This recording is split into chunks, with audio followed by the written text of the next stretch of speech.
Hello friends, എല്ലാവർക്കും നമസ്കാരം. KFC പ്രേമികളുണ്ടെങ്കിൽ ഒരു കാരണവശാലും സ്കിപ്പ് ചെയ്യാതെ ഈ വീഡിയോ മുഴുവനായിട്ട് കാണാൻ ശ്രമിക്കുക.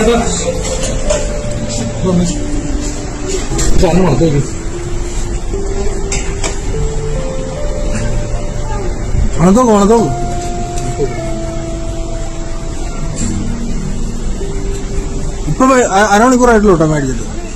ഒന്നും വെയിറ്റ് ചെയ്യില്ല, വെയിറ്റിംഗ് ഒന്നുമില്ല, ഇതിനുള്ള ഇപ്പൊ മേടിച്ചിട്ട് പോയിട്ട് അരമണിക്കൂറായിട്ടുള്ളൂ. എന്താ ഇതിന് ഉത്തരവാദിത്തം? നല്ലൊരു നടപടി. ഇതിന്റെ മാനേജറാണ് ഇത്. സാധനമാണ് നിങ്ങൾ ദൈവത്തെ ഓർത്ത് നിങ്ങൾക്ക് ഇതൊന്ന് മണത്ത് നോക്കി.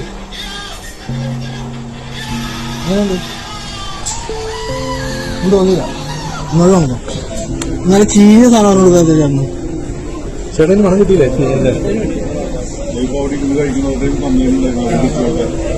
ചേട്ടന് പക്ക ചേട്ടൻ മണത്ത് നോക്കിയിട്ടില്ല. പുഴുവാണ്, പുഴു. പിള്ളേർക്ക് കൊടുക്കാൻ വേണ്ടി മേടിക്കാം. പിള്ളേർക്ക് കൊടുക്കാൻ വേണ്ടി. അവിടെ ഉണ്ടായ കംപ്ലൈന്റ് ഉണ്ടായോ?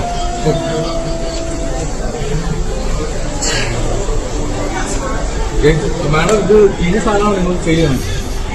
മണത്ത് മാഡം മണത്ത് നോക്കിയത്.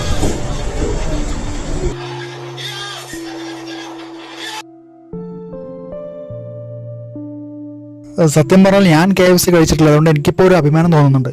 ഈ സംഭവം കണ്ടിട്ട് വിഷമം തോന്നുന്നുണ്ട്. കാരണം KFC പോലുള്ളൊരു പ്രമുഖ ബ്രാൻഡിൽ നിന്ന് ഇങ്ങനെ ഒരു അനുഭവം ഉണ്ടാവുന്നത് തീർത്തും അംഗീകരിക്കാൻ പറ്റാത്തൊരു കേസാണ്. ഇനിയും KFC പോയിട്ട് ക്യൂ നിന്നിട്ടും അല്ലെങ്കിൽ ഫുഡ് ഓർഡർ ചെയ്തിട്ടും ഈ KFC ചിക്കൻ മാത്രം കഴിക്കുന്നുള്ള അഭിമാനത്തോടെ പറയുന്ന ആളുകൾക്ക് വേണ്ടിയിട്ടാണ് ഈ വീഡിയോ. പറയുന്ന ക്യാഷ് കൊടുത്തിട്ട് ഫുഡ് കഴിക്കുന്ന സമയത്ത് അതിനുള്ള ക്വാളിറ്റി ആ ഫുഡിൽ ഉണ്ടോയെന്നും അത് നമ്മുടെ ശരീരത്തിന് ഹാനികരമാവണമെന്നും കൂടി നോക്കിയിട്ട് വേണം നമ്മൾ ഭക്ഷണം കഴിക്കാൻ. കാരണം ശരീരം നമ്മുടെയാണ്, ക്യാഷ് നമ്മുടെയാണ്. എന്തായാലും ഇതിന് കൃത്യസമയത്ത് പ്രതികരിച്ച ആ വ്യക്തിക്ക് ഒരു ബിഗ് സല്യൂട്ട് ഉണ്ട്.